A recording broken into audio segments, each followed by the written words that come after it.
concept of elections Calgary provides a voters list to candidates once the deadline passes to confirm the list of candidates.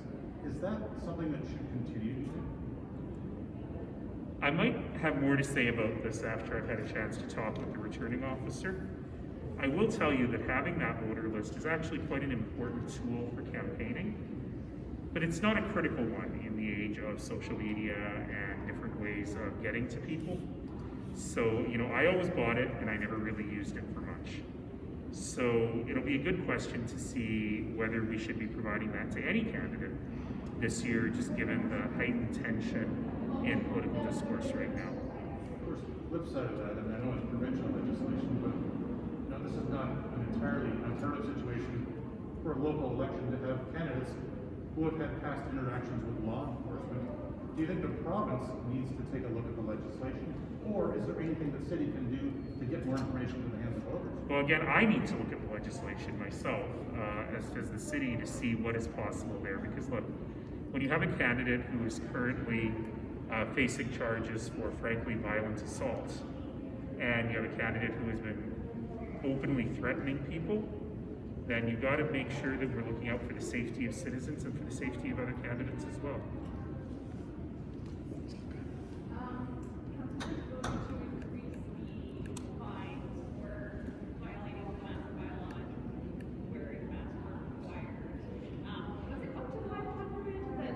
It's 500. Yeah, okay. So, Though we didn't quite do it. Doesn't take effect yet. okay. Because the third reading of the authorization for the third reading of the bylaw was refused unanimous consent, which doesn't happen very often, but that means that it won't come into effect until council votes on it at a subsequent meeting, which may or may not happen later too. Do you personally think it's going to make much difference? I actually do. What we have found across the board is when you increase fines, people will think twice about willful defiance. And remember, this is about willful defiance. Look, when I came into the office this morning, I realized that I had left my mask in the car. And so I didn't wear my mask for the 50 steps between my car and my desk when I had another mask I could put on. No one's getting a ticket for that. But this is really for the willful folks. And look, I have friends who work in retail. I have friends who work at the East Village Superstore. They just don't even want to go to work because they get harassed and bullied all the time. And anything we can do to help them, I think, is a good thing. A lot of these people these tickets are being targeted for, though, those repeat offenders. They say they don't care how much the fine is, they're going to fight it in court. They will eventually. Remember that violations under the Public Health Act can be as much as $100,000. So as much as you say you don't care, sometimes you start caring. Does the province need to give the city more authority to more strictly enforce these rules? I think we just got it. So the preliminary injunction from the Court of Queen's Bench is a tool that we've been waiting for a long time.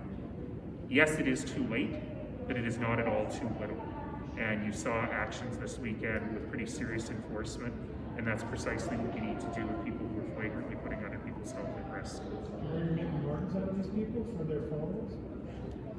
They will think of themselves as martyrs forever, but the key is we have fewer people getting sick as a result of their bad activities. Did you get any clarity on whether or not bylaw fines can trigger the registry services? I don't know that yet. I know the Premier had been musing about that. I don't know if that's fallen into regulation yet. But that is a good idea. So, if you don't pay the same as if you don't pay your taxes, you'll find it difficult to run your everyday life.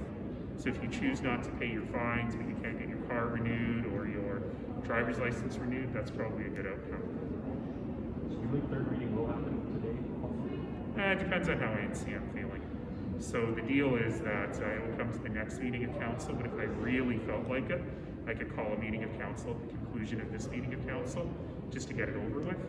So it all depends on how crotchety I feel after the public hearing. So would it take immediate effect?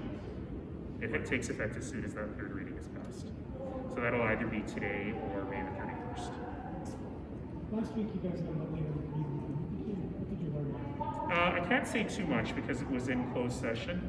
I can say, look, the price escalation that we're seeing in construction is hitting all projects, and obviously a huge project like that is going to be hit with huge numbers.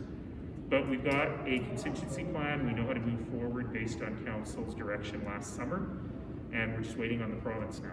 Is it gonna be done on time and budget? I think it's going to be a little bit delayed, just because we normally would have been awarding that contract by the end of this year, and we would have had some early works this year.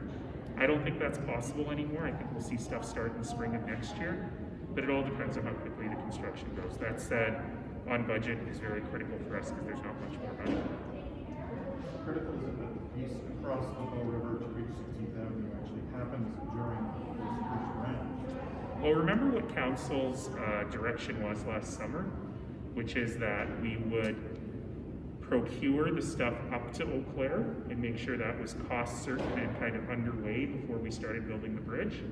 And I think that's still the same direction. That certainly hasn't changed. How close is this discussion with the province on Green Line funding to being resolved? Soonish? I haven't said that in a long time. My understanding from the province is that they are now at the position where they will accept a formal business case, which is just a couple weeks away from being done. Sorry, the business case hasn't been put forward yet? They wouldn't accept it because they had all these questions that have now apparently been resolved with exactly what we had before. How long does something like that take? Soonish? Is that a report that's sitting on somebody's desk and they Yes. have to provide it? Yeah, it needs a little bit of work, but it's pretty much good to go. You've been getting more forceful about the anti-mask protests. Have I? I feel like I've It been seems forceful like for a today long stepped it up time. a little bit more too, but Well, you remember- mentioned, the role leadership plays, and it seemed like a bit of a failed, bar threat towards the provincial government, and, Oh no, it was a bar threat towards someone else, so I'll leave you to that. well, say that. But when you talk about leadership and the role they play, let's say you're in the role of the Green Leader, if you're in those shoes, how would you handle this differently? Well, I don't think that I have been particularly more strident than I've been in the past. You know, it was on March 1st that council unanimously denounced the usage of racist and hate symbols at these marches, and that's been a message that we really have been pushing through for some time now. All of that said, this brings me back to a conversation that we've had so much over the last few years, which is when people tell you, especially people of color, tell you that they feel threatened or that they feel targeted, listen to them. Don't immediately go to a knee-jerk reflex place that says, no, these anti-mask protesters just are worried about their jobs and their businesses. Listen to them. Don't accuse them of playing the race card, which, as I've said before, is rarely part of a winning hand. It costs you nothing as a politician to say, you know what? Even if I'm anti-lockdown, even if I don't believe in masks, I still don't want the racists here. And I can denounce them, and I can say they're not part of what I believe in, they're not part of my movement, they're not part of my party. I think it's important to say that. And for those who have legitimate concerns about the lockdown, understand that when you show up at one of these rallies, you're emboldening the racists. Because you're showing up with members of identified hate groups, you're showing up with people who do torch marches through downtown, you're showing up with people who flick lit cigarettes at teenage girls. You don't want to be part of that crowd. Figure out a way to protest without emboldening those people and denounce them. It's easy to do. Those people, aside from targeting people of color, they also target politicians and health officials. Do you fear for your personal safety and the safety of your councillors as well? Look, I'm pretty brave, but I will tell you that it's harder for me to walk down the street downtown now. And certainly, I am concerned for a lot of my colleagues because these threats have become very, very open. When you have a guy actually say, I'm going to arm myself and go to the doors of health officials' houses, there's got to be a legal way to stop that. No way to stop him from running for mayor.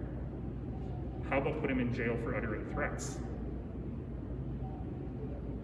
Sir, can I ask you a question? En français? Wait. Non, my colleagues have it. D'après vous, le changement de ton de Premier ministre Kenny a-t-il été le facteur de changement d'application de la loi 729? Pour moi, c'est très important que nous avons un ton plus fort pour l'application des lois. C'est vraiment trop tard, mais c'est assez. Je crois que c'est assez pour maintenant. Et j'espère que le gouvernement provincial et aussi tous les gens qui font l'enforcement des lois ont fait cet enforcement beaucoup plus fort.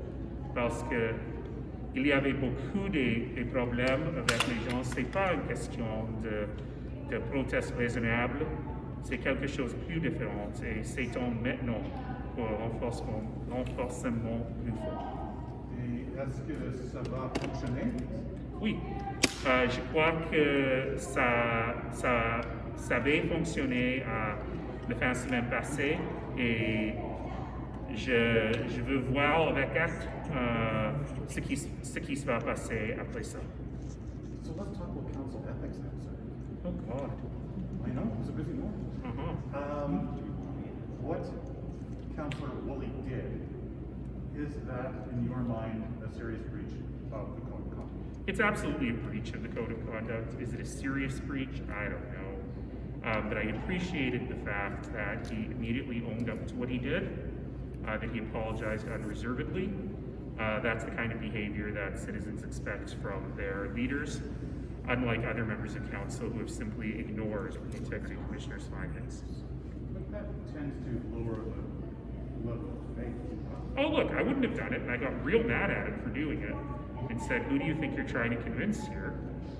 Ultimately, has Councillor Chu been called worse than that before? Probably, but has he been called worse, as we all have? But has he been called worse by a colleague publicly? Probably not. And as I tell my colleagues all the time, we are not a partisan system. We all work together. We've got to sit together. In fact, I'm a bit sad that we're not having lunch together at council meetings anymore. I actually think that's a big deal. You know, in the legislature, recently one of the Premier's issues managers implied that Conservative staff would never ever spend 15 minutes with opposition staff. And presumably that applies to the MLAs as well. That's stupid. We're all elected to do good work, and we should be able to work together regardless of partisanship. And that kind of behavior doesn't help much, but I do appreciate his willingness to apologize for it. Every time these reports come out, the discussion about how council's hands are tied if people don't do the sanctions, that's something that's discussed. So, I mean, is it just one of those things where you just have to say there's literally nothing to do, or is there other plans to look into this? Well, listen, it's super frustrating because when we wrote the Code of Conduct, we never assumed that members of council would just willfully ignore findings. And Councillor Farkas and Councillor Maglioka have done something, frankly, that I never imagined anyone would do, which is you've been found guilty by the Integrity Commissioner and you just don't do a thing about it. I find that shocking. That said, sometimes you gotta write the laws for the shocking situations, and I will always be looking for more abilities to enforce those sanctions. But honestly, how hard is it to do the right thing? Not at all. Do you expect today's apology to spur on other apologies from members? I wish it would, but I am not hopeful. Obviously, you need to change the rules. Then what other possibilities are there? I mean, Councilor Farrell talked about, financially sanctioning if you don't follow, what the Integrity Commissioner comes up with, or the will of the council in terms of the sanctions. Does council have that ability to say we're going to, I don't know, dock you $1,000 or something? I don't think we do, but I'm certainly willing to look more into that.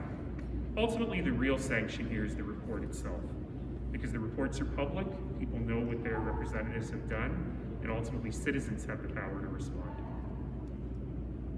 One more question. Oh my goodness, yes. I wouldn't ask you to sum up 47 pages of bylaw change, but when you look at the things that Councillor Maglioka did in terms of his expenses, how do these changes that the council have approved now, how could they prevent that situation from happening again? I can actually sum it up. There was a weird loophole where you had a member of council approving the expenses of other members of council. And certainly we've seen the policy was not always adhered to. So what's going to happen now is that the city's CFO, who always adheres to policies, or her designate, are going to approve councillor expenses. So it should actually completely remove what we saw, which is inappropriate expenses being reimbursed and then pulled back later. But a lot of the gray area stuff is now been removed. I mean, in terms of, you know, how you submit expenses, you know, you must submit the list of people that you're, you know, hosting, that sort of thing. There's going to be a lot more clarity. That's right. This all should have been in place before because it actually mirrors how I've done my expenses for 11 years, which is under those rules, submitting them to the CFO. And this frankly should have been done in the counselor's office a long time ago. I was unaware of how loosey-goosey it was up there. And so I'm very happy to tighten it all up. So from your vantage point, how much blame gets assessed to the former chair of CCCO or the entire former membership of CCCO? You know, I'm not that interested in laying blame on this situation. I think it's clear to say that the former membership, Councillor Chu, Councillor Maglioka, Councillor Farkas, were not operating at the level of oversight that I would have expected from that body. As opposed to Councillor Keating, who was part of the old group and is part of the current group. You'll notice that he's been part of the solution.